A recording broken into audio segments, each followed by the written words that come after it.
Assalamualaikum warahmatullahi wabarakatuh. Sebelumnya, perkenalkan nama saya Putri Zeta Dini, NIM-nya 21902243 dari kelas B2. Di sini saya akan menjelaskan atau menganalisa kelayakan usaha dalam produk atau jasa mengembangkan ilmu di bisnis food and beverage.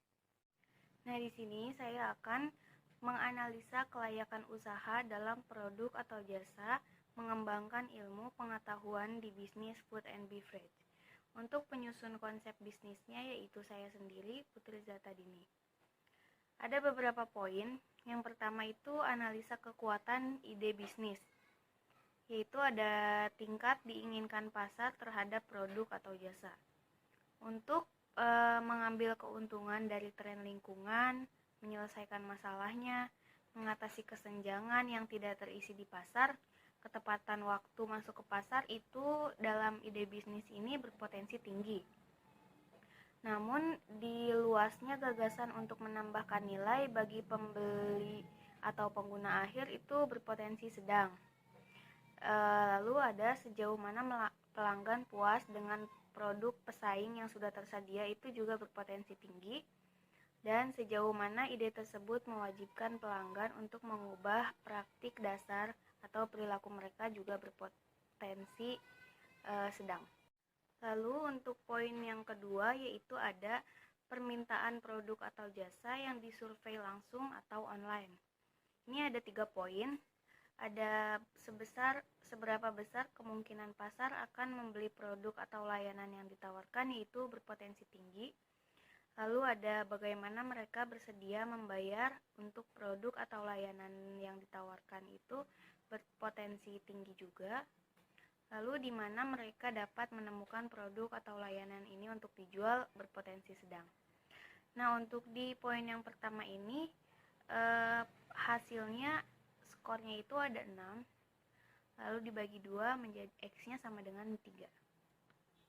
Selanjutnya ada di bagian yang kedua yaitu kelayakan target industri. Di sini daya tarik industrinya ada 5 poin. Yang pertama jumlah kompetitornya itu sedikit.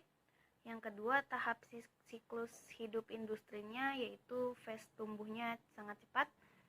Lalu ada tingkat pertumbuhan industri di bidang ini yaitu pertumbuhannya sedang.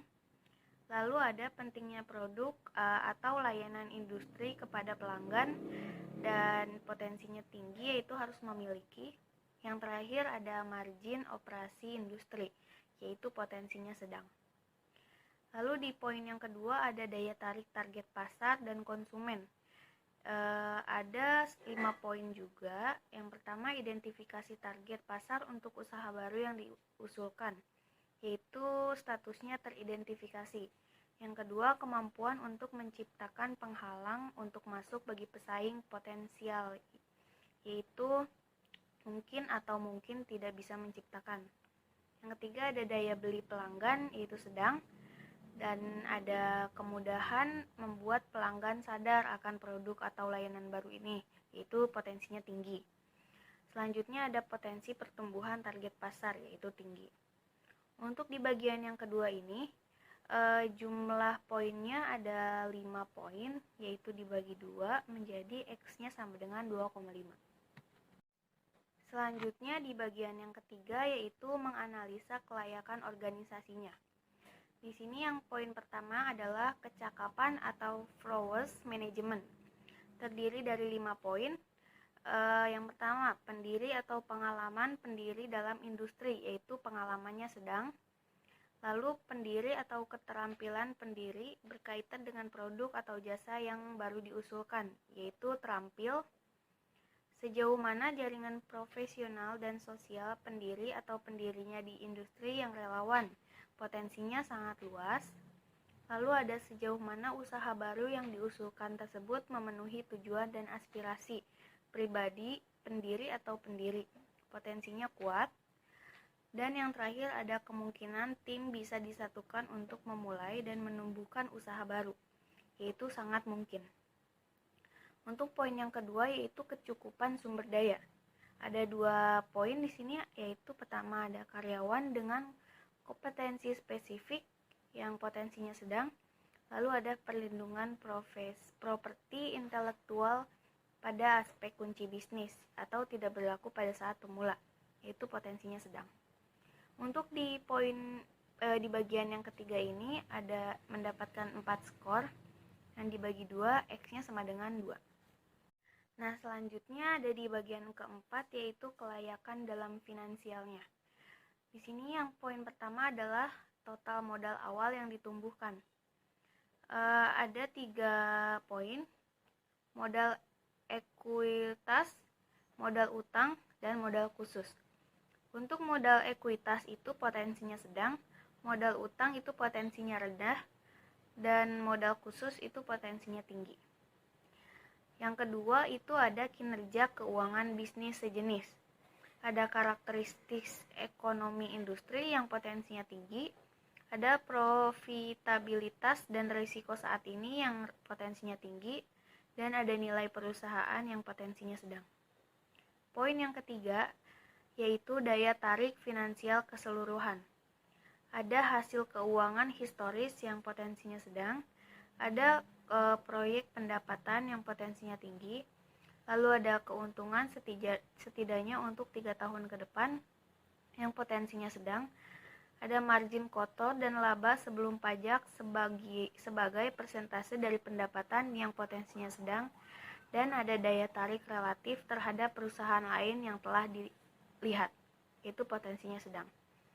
Untuk di bagian yang keempat ini mendapat poin 3. Lalu 3 itu dibagi 2 sama dengan X-nya adalah 1,5.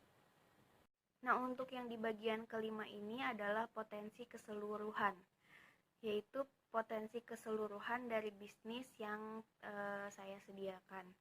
Untuk yang bagian pertama yaitu kekuatan ide bisnis, di sini kita lihat mendapatkan 3 poin, yaitu potensinya sangat layak.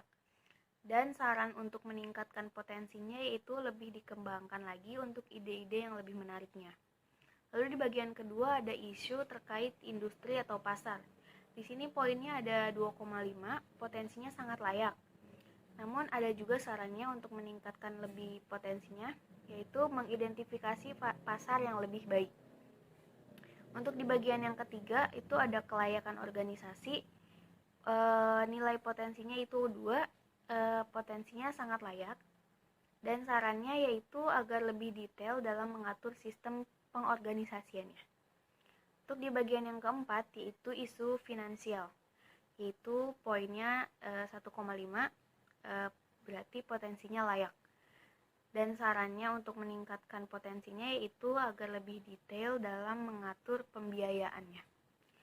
Untuk penilaian keseluruhan, X sama dengan 2,5, yaitu potensi layak. Karena di bagian 1 sampai bagian 4 itu di jumlah mendapatkan 9 poin.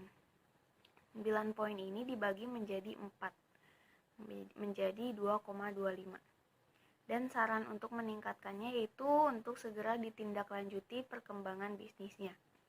Dan untuk ringkasannya itu ide bisnis ini berpotensi layak untuk dikembangkan dan segera menindaklanjuti saran-saran yang ada untuk lebih meningkatkan potensi pada bisnis ini. Nah, mungkin sekian yang dapat saya sampaikan tentang menganalisa kelayakan usaha dalam produk atau jasa yang saya sampaikan. Kurang lebihnya mohon maaf. Wabillahi taufiq wal hidayah. Wassalamualaikum warahmatullahi wabarakatuh.